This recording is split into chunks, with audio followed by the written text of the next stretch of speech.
So I wanted to share a dream I had 2 nights ago. It was fairly brief, but it was also extremely important.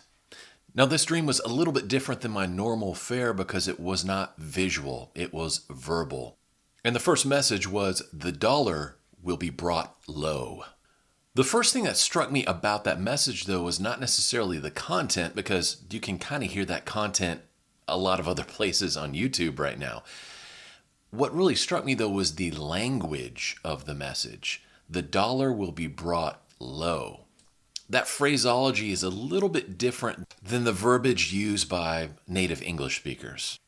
So, in other words, a modern English speaker would probably say something like, the dollar is going to crash, or the dollar is going to fall, or the dollar is going to crumble, something along those lines. But this message was very specific in its language. The dollar will be brought low.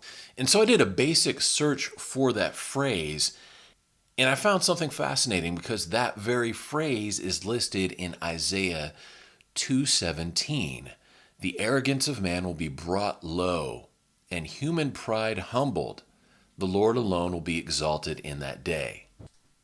And that language is consistent in several different versions of the Bible. Now, after hearing this message in the dream, I asked for a little bit more information. I was trying to figure out, when's it going to happen? How's it going to go down? What's it going to look like? And the next message I got was, America's idol will fall. And at that point, I immediately knew what the Father was saying. Because when we're talking about America's idol, we're not talking about the show. We're talking about the dollar. We're talking about money. So the toppling of America's idol, the US dollar, is imminent. I was not given any kind of time frame on that, but I suspect it's going to be sooner rather than later. So it was very important for me to share the message I got. The dollar will be brought low, and America's idol will fall. This is Kevin in Texas saying God bless you, and I'll talk to you later. Bye.